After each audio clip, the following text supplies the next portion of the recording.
পঞ্চম শ্রেণীর শিক্ষার্থী বন্ধুদের বাংলা প্রশ্ন নিয়ে হাজির হয়েছি। প্রথম প্রান্তিক মূল্যায়ন 2025-এর ঝালকাঠি সদর উপজেলার একটি পরীক্ষা হয়ে যাওয়া একটি প্রশ্ন নিয়ে উপস্থিত হয়েছি। এই প্রশ্নটি সম্পর্কে তোমাদের বিস্তারিত আলোচনা করব এবং A to Z আলোচনা করব এবং সমাধান বলে দেব। তো আর অবশ্যই সাথে থাকবে। এই প্রশ্নটি যাদের এখনও পরীক্ষা হয়নি তাদের এবং ভবিষ্যতে শিক্ষার্থীদের কাজে লাগবে আশা করছি। তো প্রথমেই দেখো তোমাদের থাকবে কবির নামসহ সংকল্প কবিতার প্রথম 8 লাইন মুখস্থ লেখো। যে কোনো একটি কবিতা থাকবে, তবে এক্ষেত্রে কবিতাটা সংকল্প দিয়েছে, তো সংকল্প কবিতাটি কিন্তু অবশ্যই গুরুত্বপূর্ণ। সেক্ষেত্রে কবি ও কবিতার নাম লিখতে হবে সুন্দর করে, যেন ভুল না হয়, তাহলে কিন্তু তোমরা 10-এ 10ই পাবে।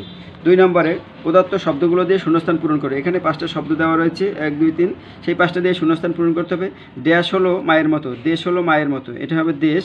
তারপরে শকুন বাংলাদেশে এখন ড্যাশ প্রায় বিলুপ্ত প্রায়, আমরা সবাই পরস্পরের বন্ধু। রয়্যাল বেঙ্গল টাইগার বাংলাদেশের ড্যাশ সম্পদ,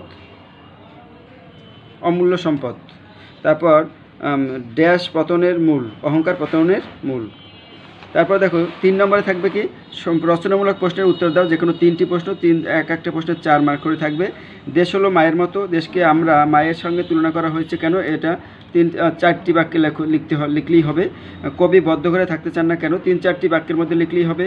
বনের পশুদের উপর অশান্তি নেমে আসার কারণ কি, এটাও 3-4টি, সবগুলো 3-4টি লাইনের মধ্যে লিখলেই হবে। সুন্দরবন সম্পর্কে 4টি বাক্যে লেখো।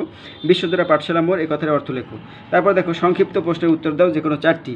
এক একটা প্রশ্নের মার্ক হলো 2, বেশি লেখার দরকার নেই। 1 লাইন 2 লাইনের মধ্যেই লিখবে। বাংলাদেশে মুসলমানদের 2টি উৎসবের নাম লেখো, ঈদ উল ফিতর, ঈদ উল আজহা। প্রবল শক্তিধর কাকে বলা হয়েছে বলে, এখানে বলা হয়েছিল হাতিকে। অহংকারী ও অত্যাচারীর পরিণাম শেষ পর্যন্ত কী হয়, তাদের কি হয়, শেষ পর্যন্ত ধ্বংস হয়ে যায় বা শেষ হয়ে যায়। মৃৎশিল্প সম্পর্কে 2টি বাক্য লেখো। আকাশ, বায়ু ও পাহাড় আমাদের কি শিক্ষা দেয়, মহান হওয়ার বা বিভিন্ন এক এক রকমের শিক্ষা দেয়, সেটা লিখবে। এবার সবার আমি ছাত্র কবিতার মূল ভাব লেখো। এক্ষেত্রে যদি সবার আমি ছাত্র এই কবিতায় 1 নম্বরে আসতো, তাহলে এইখানে সংকল্প কবিতার মূল ভাব আসতো। এক্ষেত্রে এসেছে সবার আমি ছাত্র, মূল ভাব লিখতে হবে, এটা 8 অবশ্যই লিখবে। প্রদত্ত শব্দগুলোর অর্থ লেখো। যে কোনো 5টি, তোমার বইয়ের ভিতর থেকে 5টি শব্দ অর্থ আসবে। এখানে দেখো তিরিক্ষি কি, যে কি খারাপ মেজাজ যার। তারপর অমূল্য মানে আমরা বুঝি যার মূল্য নির্ধারণ করা যায় না। বদ্ধ, আটকা, বরণ করা, সাদরে গ্রহণ করা, সার্থক হলো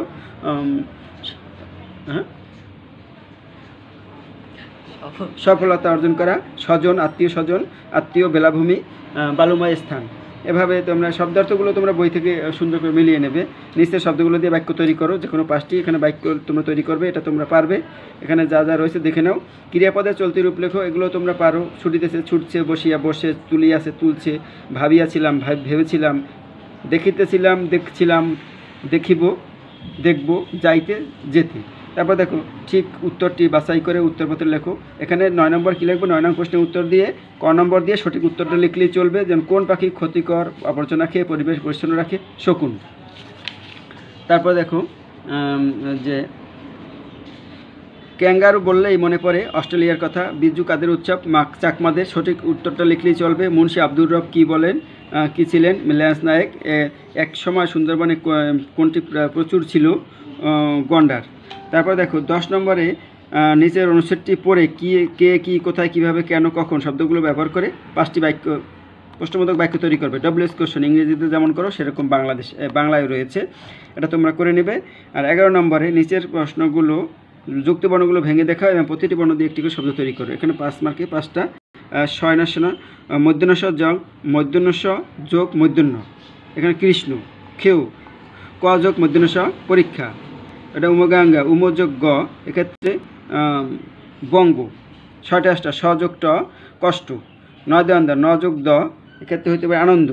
ব্রহ্ম, ম যোগ ম, এক্ষেত্রে হবে ব্রাহ্মণবাড়িয়া। তয় জফলা, ত যোগ জফলা, এক্ষেত্রে হইতে পারে নিত্য। প্রদত্ত শব্দগুলোর বিপরীত শব্দ লেখো। দেখো মধুর, মধুর হলো তিক্ত, তাজা, বাসি। বিষাদ,